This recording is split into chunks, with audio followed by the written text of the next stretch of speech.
Okay, so I've washed and cut most of our sweet potato, but I wanted to show you the last one here. Whether you use the squash version or sweet potato version, one of the super simple tips of this recipe is you do not have to peel. Woo! Add fancy confetti. This is great. And when the kids come home from school, I think you can make this recipe. I'm going to say 45 minutes. You can get kids or recruit other people in the home to help do some of the scrubby stuff. So I just have a nice brush and I'm just going to give this a really good scrub.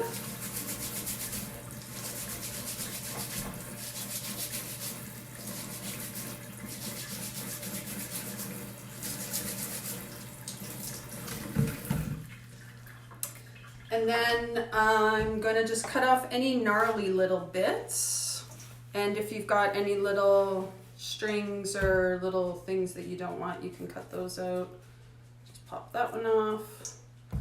They don't really bother me all that much. There we go. Okay, I have this knife. I don't know if you have a knife like this. It's got these little dimples in it. And these knives work really good for cutting potatoes or sweet potatoes, squash, anything that's kind of pumpkin, anything that's kind of strong and sticky sort of. And it keeps the potato from sticking to the side of the knife because the air gets in there. So that's a good tip, I think. I like using it. So we're gonna cut this into, I'm gonna say like cube, kind of dice size. They'll get a little smaller in the roasting, but we want them to be a good size to fit in our tacos. And you want to try and get them all about the same size. It's a nice little yoga meditation. And also if they're all the same size, they'll all cook. And you won't have some that are undercooked. They'll cook at the same speed. So you won't have some that are undercooked and some that are burnt. Whether you're using the squash or the sweet potato, it's super simple here. We're gonna add a whole bunch of nice flavor, and it does this like amazing caramelizing thing that is really a big part of what makes this vegetarian recipe so yummy, but also satisfying. All right, last one. And then we're gonna flavor the squash up and we're gonna pop them in the oven. So move that little cabbage for later. So we're gonna have spice in a couple different places here. And actually what I'm gonna do is I'm gonna use the flavoring. I'm going to use a lot of spices that are really good to help dispel gas, which we would call a carminative spice. I'm actually going to use them in the flavoring of our sweet potato, but then when they get all together in our taco, they're actually going to help with the kind of gas-causing properties of the beans and the cabbage. So a few different things we've got here. I'm going to use fresh cumin seeds. They're not fresh, I mean whole. So a fair amount of cumin. This is something called ajwan, or it's like an Indian celery seed. And I'm gonna put in a bit of that. I've got some coriander seeds, which are the seeds of the cilantro plant. This is called hing, or asafoetida. So it is a resin. It's like the sap that's used. So this is kind of a big chunk of it. And then I have some of these smaller chunks. It is a very, very, very strong taste or smell, which is why it kind of smells like a combination of garlic and onions and dirty feet. But don't hold that against it. So I'm going to take a few of these little nodules. I'm going to put them in the mortar and pestle. Mortar? Pestle? What do we think, guys? This is the pestle? This is the mortar? Good question. Okay. All right, the combo of the mortar and pestle is going to be involved. My hing or asafoetida, I keep it in a glass jar so it doesn't stink up the kitchen.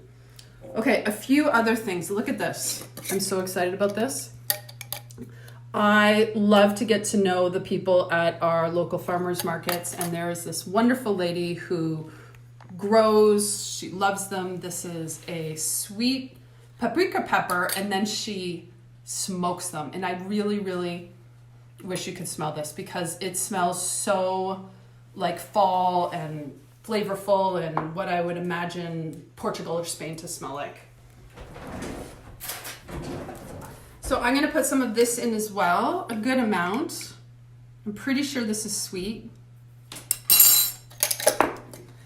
But I have a few other things here too. So I have a little bit of a hot, smoky paprika that I got from the kitchen store.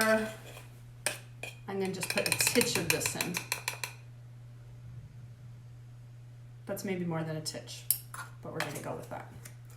Okay, so these are all of our little friends. I'm going to, you could just add black peppercorns, but I'm going to just grind some pepper into here.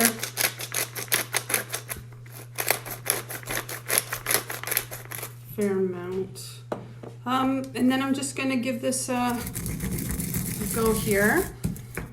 Oh my God, so it smells so good. The first thing is I can really smell the cumin and then the coriander. Look at that, so pretty. So if you have a dedicated coffee grinder for your spices, you could also just grind it up in there, but I actually really love this old school traditional approach.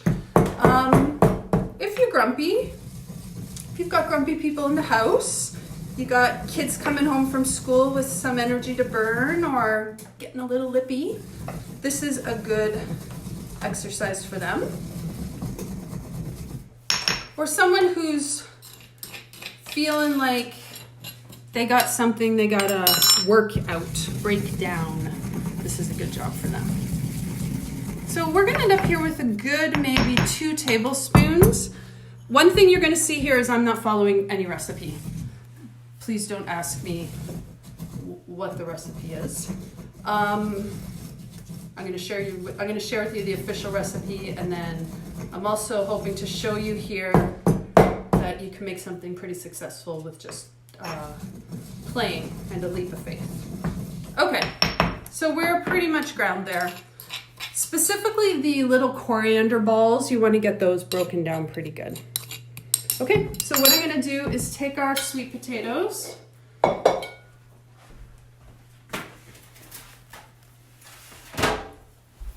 I'm going to take a pan.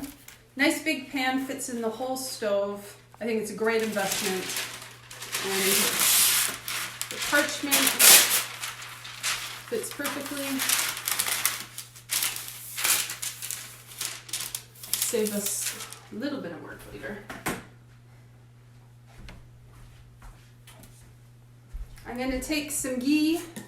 If you don't know about ghee, I'll try and share some sort of a link here to let you know more about ghee. You can use olive oil or whatever oil you use, but ghee is great. It not only nourishes the liver, but because it's so refined, it goes through the liver and nourishes the bones, the nerve tissue, really, really important for immunity and health, especially as we age. So I'm going to add a good couple dollops of ghee, really good nourishing fat. And I'm going to add most of this. So what's that? 2 teaspoons. I'm just going to give it a taste here.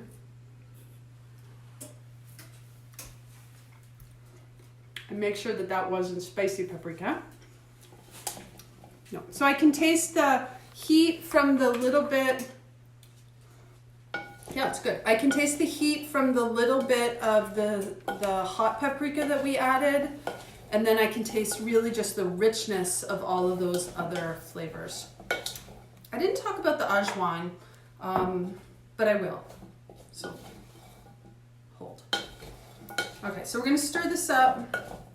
We want everything here nice and coated. I'm gonna add a little bit of ghee.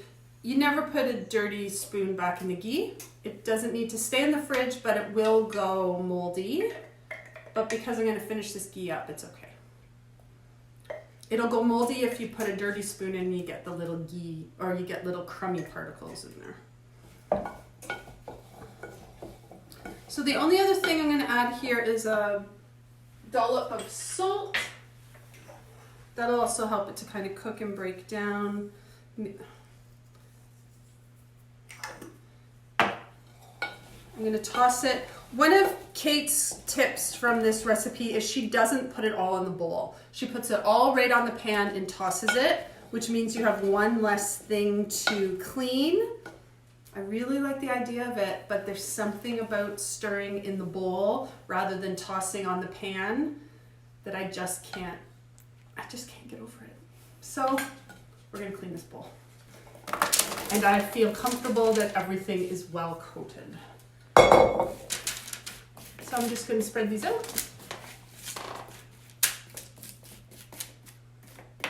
Look at, there's a big chubby guy. Just going to cut him in half. So you could add more spice if you wanted. Everything looks nice and coated there. Just going to spread it around. I'm going to get a scraper. And I've just got a little bit here in the bowl. I don't want to waste any.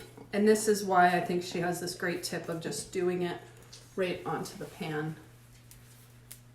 There we go. Just going to add that there. Okay. All right.